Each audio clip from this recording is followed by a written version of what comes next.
በጫማው ቦታ ካልሲ ያገለግላል ወይስ አያገለግልም ነው።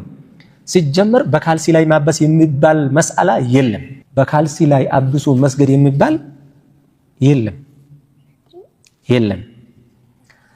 በሁሉም ንሱሶች የመጡት ኢትፋቅም ያለበት አልመስሑ ዐለል ኹፈይን ነው። ታዲያ አልመስሑ ዐለል ጀውረበይን ይባላል። ይሄ መስአላ በነሱ የለም ብያችኋል።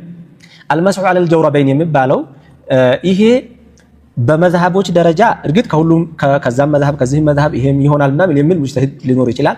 ግን በጥቅሉ እንደ መዝሐብ የሚታወቀው ሚን መፋሪድ ዑለማኢል ሐናቢላ የሐንበሊ ዑለማዎች ከተለዩበት እነሱ ብቻ ይሆናል ብለው ኢፍታህ ካደረጉባቸው መስአላዎች አንዱ ነው ይሄ መስአላ። በካልሲ ላይ አብሶ መስገድን በተመለከተ በሰፊው የሚታወቀውና ሰዎችም እየሰሩበት ያለው ጉዳይ በኹፍ ላይ አብሰው እንደሚሰግዱት ሁሉ በካልሲያቸውም ላይ አብሰው መስገድ ነው። ምክንያቱም ካልሲ የሚባለው ነገር ኹፍን የሚተካ ጉዳይ ስለሆነ ማለት ነው። ይህ ኡስታዝ የተናገሩትን ጉዳይ በተመለከተ እንደሚታወቀው ብዙ ጊዜ በፊቅህ መስአላዎች ላይ ዑለሞች የተለያየ አቋም ሲይዙና አስተያየታቸው ምልከታቸው የተለየ ሆኖ ብዙ ጊዜ እንመለከታለን። ይህ በብዛት በፊቅህ መስአላዎች ላይ የሚገኝ ጉዳይ ነው። እንደዚህ አይነት ጉዳዮች በሚገጥሙን ጊዜ እናድርግ የሚገባው ወደ ማስረጃዎች መመለስ ነው። ያንን የፊቅህ መስአላ ወደ ማስረጃ መልሶ በደንብ መመልከትና በደንብ ማስተዋል ያስፈልጋል። በመሰረቱ በካልሲ ላይ ማበስ የሚባለው ጉዳይ ለተገለጸው አዲስ የሆነ ጉዳይም አይደለም። ከበፊት ጀምሮ አኢመተል አርባዓ የሚያውቁት የሆነ ጉዳይ ነው።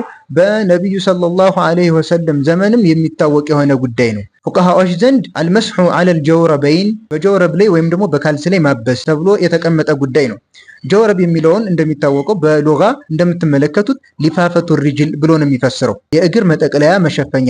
ያ ነገር ከሹራብም ከሱፍም ከምንም ይሁን ማለት ነው። ታዲያ ይሄ ጉዳይ እውነት ኡስታዙ እንዳሉት ምንም አይነት ነስ የሌለበት ጉዳይ ነው። አልመስሑ ዐለል ጀውረበይን ይባላል። ይሄ መስአላ በነሱ የለም ብያችኋል።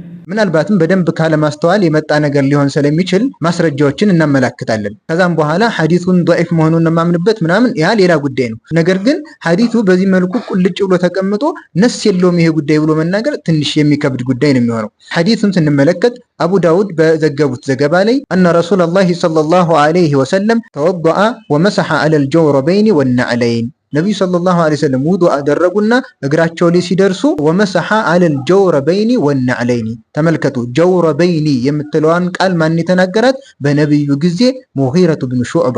በመጀመሪያ ደረጃ ጀውረብ የሚባል መስአላ የለም አይባልም ማለት ነው። ሐዲሱ ላይ በዚህ መልኩ ተቀምጧል። ነቢዩ ሰለላሁ ዐለይሂ ወሰለም ጀውረብ ላይ ካልሲያቸው ላይና ነጠላ ጫማቸው ላይ አበሱ ይለናል። ስለዚህ ካልሲ ላይ ማበስ ጀውረብ ላይ ማበስ የሚባለው ጉዳይ በነብዩ ሰለላሁ ዐለይሂ ወሰለም ጊዜ የነበረ ተግባር እንጂ ምንም አይነት ነስ የለውም ተብሎ በዚህ አይነት ቃል ሊገለጽ የማይገባ ጉዳይ ነው። ምናልባት ኡስታዙም እሱ የደረሰበትን አስተያየት እሱ የደረሰበትን ጥናት ማስቀመጥም ከሆነ የተፈለገው ሐዲሱ እንደዚህ የሚል አለ፣ ነገር ግን ሐዲሱ ضعيف ነው በዚህ ምክንያት ብሎ ضعيفነቱን ማስቀመጥ ይቻላል። ነገር ግን መስአለው በፉቃሃዎች ዘንድ አይደለም በነብዩ ሰለላሁ ዐለይሂ ወሰለም ጊዜ የነበረ ጉዳይ ነው። ወደ ሐዲሱ ደረጃ ስንመለስም ሙሐዲሱል ዐስር የዘመናችን ሙሐዲስ አልዓላመቱ ሼኽ አልባኒ ረሂመሁላህ ይህንን ሐዲስ አጥንተው ሶሒህ ብለው አልፈውታል። ስለዚህ ሐዲሱም ሶሒህ ነው።